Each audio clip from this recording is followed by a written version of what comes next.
Welcome to my channel.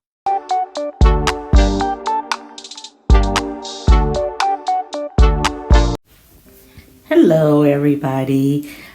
Just wanted you guys to know, as you can see in the intro, that we're moving over to the new channel, Tru Life Tales, and I've left the handle in the intro. So if you haven't already, please move over to Tru Life Tales, because I'm thinking this is probably the last video that I'm going to post on this channel. Any other videos I do will go straight to Tru Life Tales, and I'll probably leave like when I drop a video, maybe a reminder on this channel. But yes, from now on I am moving over to the new channel. So again, if you haven't subscribed, please do so. All right, today we are talking about Daniel Robinson. 2 years ago, when the story first came out, it was around the time the whole disappearance of Gabby Petito happened, and there were some other disappearances. It was, oh yeah, Jelani Day, who I did a couple of videos on as well. And so there's new information, well, updated information in regards to Daniel's disappearance and his mind state, as well as some findings. So before I go any further, let me go ahead and show this clip, and I'll be back for commentary. Buckeye police just released an updated report on this case, and his father is responding to new information that's now out in the public. True Crime Arizona's Brianna Whitney has been sifting through the documents here. Brianna, what have we learned so far? Yeah, I mean, any new details could be crucial to the case, and now we know specifics about when Daniel's phone was at the crash site, which helps rule out some things. We also got a better idea of forensics on Daniel's electronics and where Buckeye police stand now in terms of following tips. New revelations in the Daniel Robinson case, as his family and investigators are going on 2 years of searching for the missing geologist, who vanished in late June 2021. His car was found crashed with all his belongings inside, but Daniel was never seen again. The police report reveals when detectives extracted data from Daniel's Google searches in the week leading up to his disappearance.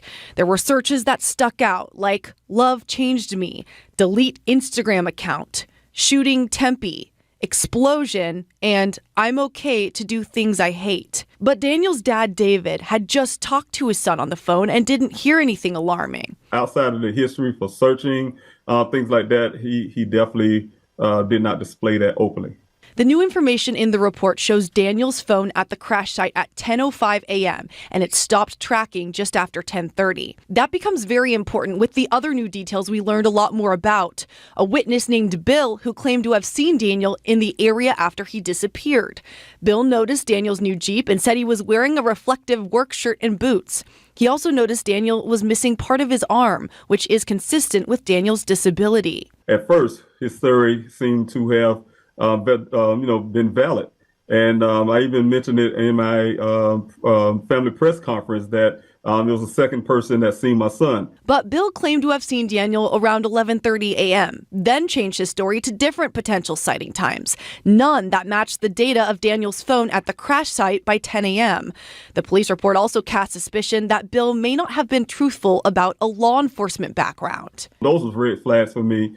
I went to the Buckeye Police Department with that. After Buckeye police interviewed Bill just 2 weeks ago, they issued this statement in their report. At this time, there is no evidence in Billy's electronic devices or phone records, which helps to corroborate or disprove his story. The data in Daniel's phone does not align with his story, and it remains unclear what his motivation would be to lie about talking to Daniel the day he went missing. Now, Daniel co-workers said that he was acting strange the morning of his disappearance. All right, so Daniel arrived at work at 9 a.m. on June 23rd, and he met with a coworker named Kenneth, who told the Buckeye police that he was acting strange. So according to the police report, Daniel was saying things that didn't make sense, like asking his coworker Kenneth if he wanted to go home to Phoenix to rest. So after about 15 minutes of this, Daniel waved goodbye and abruptly left the work site where they were, his coworker and he was located. So the coworker Kenneth contacted the project manager, whose name was Steve, who was managing the site, said that no one from the company had heard from or seen Daniel throughout the day. So around 3 p.m., the coworker Kenneth was made aware that Daniel hadn't been located and was not responding to texts and calls from the project manager and his family. So, according to the co-worker Ken, he started to look for Daniel in the desert. Ken said he followed tire tracks were near the work site. So, heading west, the co-worker Kenneth said he tried to locate Daniel as he drove further into an extremely large desert area. So, police said that they had searched that area for hours with no success. There's some rumors, or should I say discussions, in regards to Daniel and this co-worker Kenneth. And I'm not sure if it's coming from the police, but there are some rumblings that Kenneth has changed his story a couple of times. Don't know what that means. Some people think it may be that Kenneth has something to do with the disappearance. We don't know. There's no information to state that Daniel and Kenneth were at odds with each other. We don't know. There was a rancher who came forth and said that he was willing to testify under oath that Daniel's Jeep wasn't in the spot where the Jeep was found.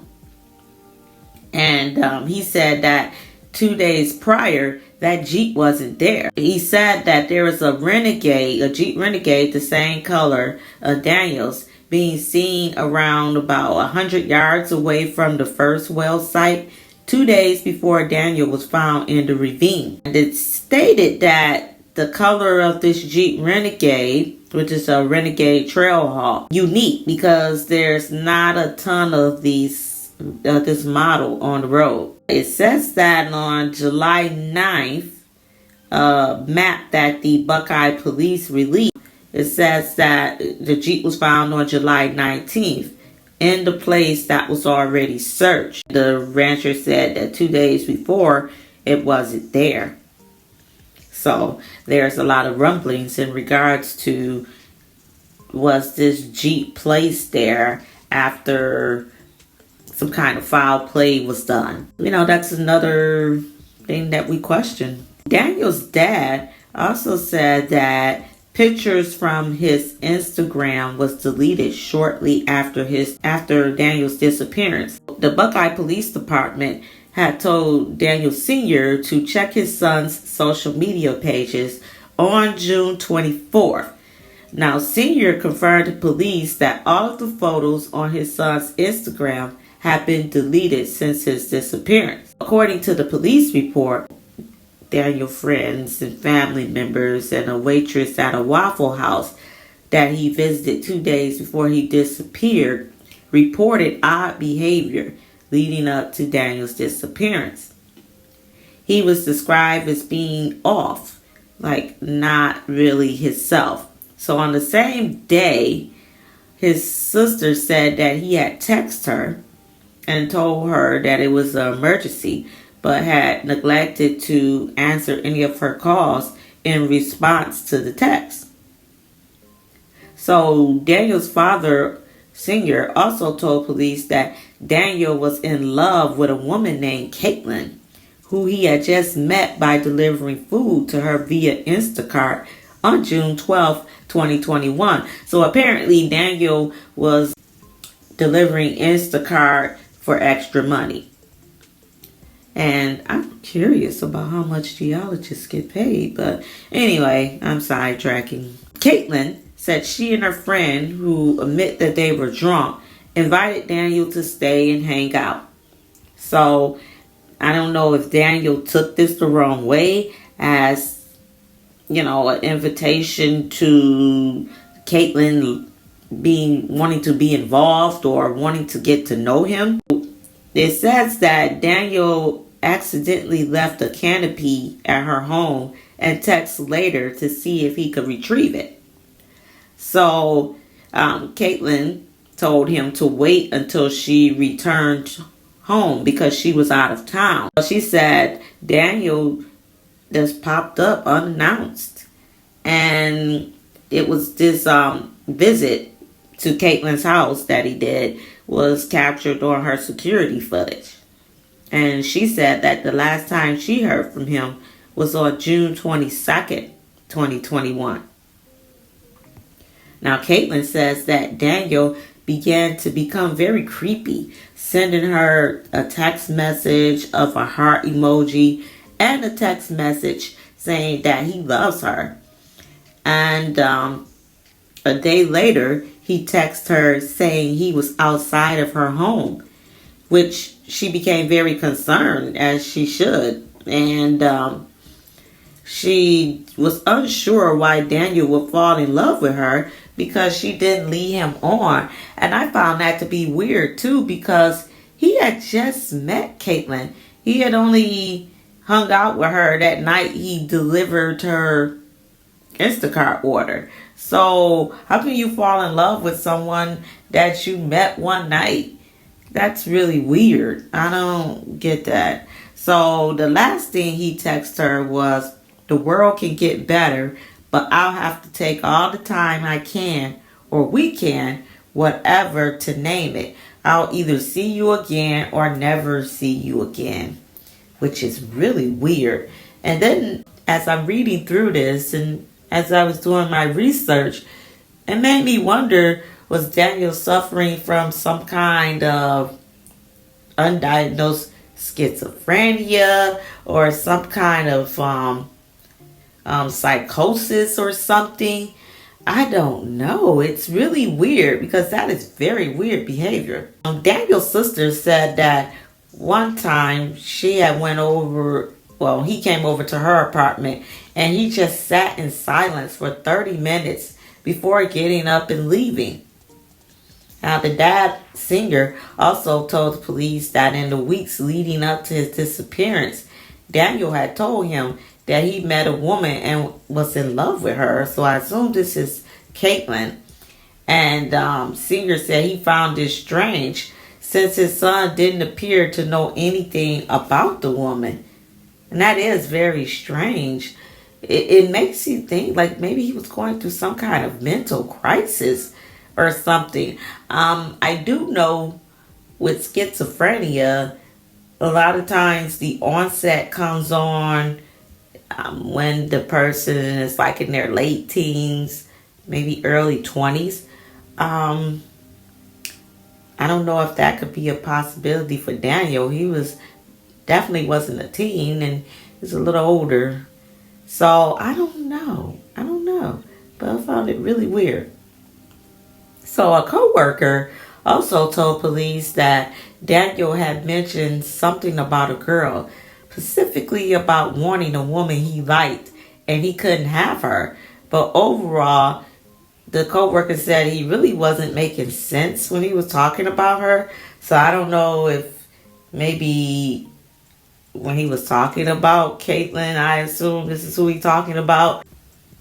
Yeah, that was weird. And so Caitlyn said that she had told police that she exchanged phone numbers with him, which you knew you didn't like him. You should have never exchanged phone numbers with him because that kind of leads a person on. That's just my opinion. So Daniel showed up at Caitlyn's home unannounced a couple of times. And he told her he loved her. And she asked him to stop contacting her. And she said he didn't contact her after that. That's weird too. That's really weird. I'm sure that he knew how to engage in social interactions with people, meaning that he should know the proper way of trying to get to know someone, or just meeting someone, the do's and don'ts. And I know he's a guy, and maybe he didn't have interactions with women too much. I don't know, because it doesn't say if he had prior girlfriends, or if he was in a relationship. I'm sure they would have said it. So yeah, but even if that's the case, you still think he would know that the way he handled the situation with Caitlyn was not the proper way to handle a situation with someone that you may be interested in. 24-year-old geologist Daniel Robinson has been missing since June 23rd after leaving his job site in Buckeye, Arizona. His blue Jeep turned up a month later, but no sign of him. His dad and also a private investigator have been looking on their own in Arizona in the desert for months, and we are getting some insight into his mindset in the days before he went missing. There are some text messages revealed in a police report from Buckeye Police that show Daniel was texting with a young woman leading up to his disappearance, and she turned down his advances. Robinson worked a side job delivering for Instacart. He also delivered liquor to a woman named Caitlyn at her home. She and her friend had invited him in, apparently, and they exchanged phone numbers. Well, within the week, Robinson reportedly showed up unannounced and sent these messages saying, quote, "I couldn't stop thinking about you." She wrote back saying it made her uncomfortable and that she didn't want to hang out with him. According to the text, Robinson showed up at her home again, eventually asking Caitlyn, "Do you hate me? Honestly, you showing up at my house unannounced," she said, "made me extremely uncomfortable. I don't see us hanging out anytime soon." All of these messages were then turned over to police and part of their initial report. As of tonight, Daniel's disappearance is now producing some new details. The Buckeye Police Department hired an investigative company that now says the Jeep was involved in a rollover crash and sped up right before impact. They also say the driver may have tried to jump a ravine. Also, new details show the ignition was turned on more than 40 times right after the crash. So some new information tonight. Joining me now, Jeff McGrath, the private investigator hired by the family to help with this case. Jeff, it's good to see you again. You had already known some of the details about what was going on inside this car before the crash, yes. But let's go through a few of these to catch people up. The car sped up right before the SUV crash. There were 40 ignition cycles after the crash. So what does that indicate to you? Well, for starters, the car did not speed up right before the crash. I don't know where this investigator got this information. I'm looking at the crash data recorder right here, the report that came out of the black box, if you will. And there's no indication. As a matter of fact, the car's speed, the car's engine RPMs actually started to reduce right at the crash, right at the point of crash, right just prior to. So there was no speeding up. How is your data different than what police through this investigative company? How does this differ? Well, why? I don't think my data is different than theirs. This reconstruction outfit, they reviewed the same document I did. They have the same document I do. It's the download from the vehicle's black box. It's called the crash data report. That is the same data. Where he got the vehicle sped up at the end, I have no idea. And when you do a reconstruction of a collision, you not only do you view the reports that the vehicle creates when you download that, but you also need to review the physical evidence, meaning the vehicle. And I have possession of this vehicle, and nobody's asked me to come take a look at it. You need to do the two together. It's not a complete investigation without. So help us make sense of why they would release this report and not come get the car. I don't have an answer for that. I don't know. They didn't ask me. As a matter of fact, I've even asked the chief of police in Buckeye if we could have a sit down and try to get on the same page here. And he won't do that with me. So why it took them 3 months to hire an expert, and they should have done this from the beginning. We either could have worked side by side, or I could have stepped out had the person been in it for the right reason. But for him to review the same document that I have possession of, and he does now too, and say the vehicle sped up at the end or tried to jump the ravine is ludicrous. I don't have any evidence of that, and nothing in the vehicle's data from 5 seconds prior to those airbags coming out. Anything else this report revealed that was information even confirming what you know already, or something that you didn't know? Yeah, there was information. I've been saying from the beginning there were 46 additional ignition cycles on the vehicle after the airbags came out. I stick with that. The report tells me that. Same report he read, and he said looks like there were over 40 times somebody tried to start that vehicle after the airbags came out. So we're consistent on that. He's saying the 11 miles discrepancy with the 11 miles that's on the odometer of the vehicle and the 11 miles that it shows at the time the airbags came out, less, I should say.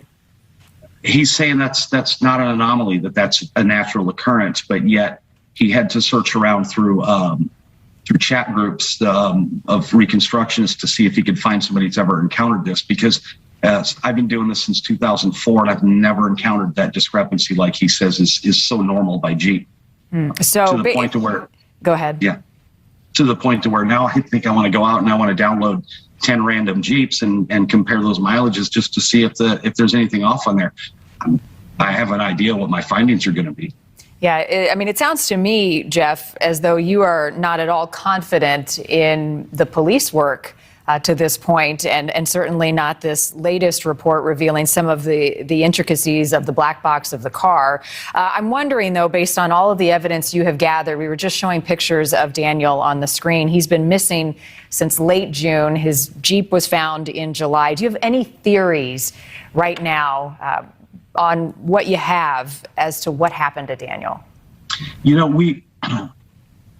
I don't like to put my theories out there because I don't want to lead somebody in the wrong direction if it's not true. It's just a theory at this point. But I stand behind that. You know, whether it was Daniel that was in that vehicle or somebody else, it appears to be that somebody was in a situation that they needed some help. So that I stand by that. But as far as I can't release a theory that I have right now at this point. I had a chance to catch up with him about some new information that he has that he hopes will spur law enforcement down there to really keep looking. Have a listen. I've been doing most of the investigation. I was able to convince law enforcement after a year to the Tempe Police Department to take on my son's electronics to do some forensic work on that. But I'm still lacking the forensic work on the vehicle. Someone been tampering with my son's vehicle, his personal computer at his apartment. After he went missing. Also, according to my investigator who went in to look into my son's apartment, someone's also been looking for something. So around the timeline when my son went missing, there are two things that was key elements from that forensics of the electronics that showed that someone was there in my son's apartment after he went missing. I do believe foul play happened to my son, but I don't know what that foul play means. You know, to me, foul play can mean a lot of things. I still have hope and believe that my son is still alive.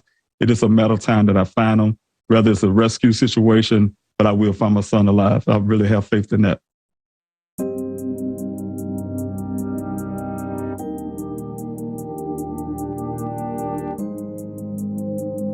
Examiner's office goes through nearly 1,000 unidentified cases a year, including this new one. We were also able to determine a postmortem interval, which means how long they had been deceased, and that was about 1 to 5 years. A case with little to go on, some of the hardest to solve.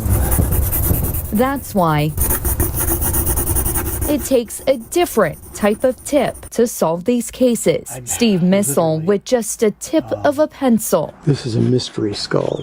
Helping bring unidentified cases to life. It's entirely possible that somebody could make an ID at this stage. Missel is in his 13th year. He can take a human skull. It's not as mysterious as people think. And give a depiction of who and how a person likely looked. I'm pretty sure this is a Latino. He relies on the skull itself to lead him to an ID.